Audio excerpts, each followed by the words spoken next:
Mr. Speaker, I rise in opposition to H.R. 2988, and I'm going to be honest, I cannot believe we are still engaged in this anti-capitalist doublespeak.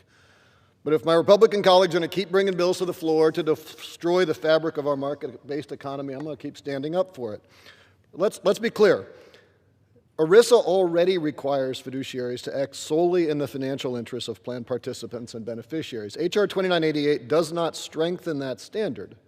It simply assumes that a handful of paternalistic legislators know more about the interests of America's business owners than they do.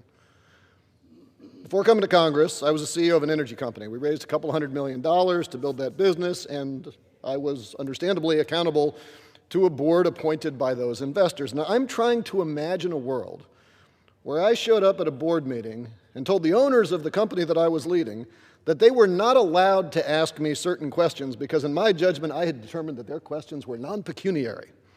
That is not a world where I would have been employed for very long. It also wouldn't have been good for our business because, look, different investors have different time horizons.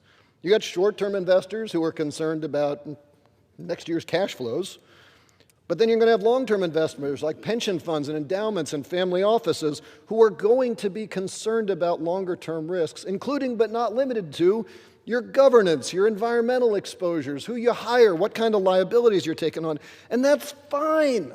That's how a functioning market works. But H.R. 2988 prioritizes those short-term investors by creating an arbitrary distinction between pecuniary and non-pecuniary risk factors. That requires investors to ignore financially relevant information that they, in their sole discretion, believe impact long-term performance. Why should we mandate ignorance? It's not the federal government's job to tell fiduciaries what categories of risk they can consider. Making investors dumber will serve only to drive capital out of U.S. markets, and that's not just theoretical.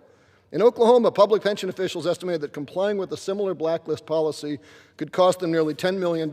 In Arkansas, state retirement system estimated comparable restrictions could reduce returns by $30 to $40 million a year. In Indiana, an analysis found it could cost pension returns as much as $6.4 billion over 10 years. This legislation is not about protecting retirees. It's about protecting mediocre businesses from the vibrancy of well-informed, competitive capital markets. Now, maybe that satisfies some short-term partisan political purpose, but it ain't patriotic, and it certainly ain't capitalism.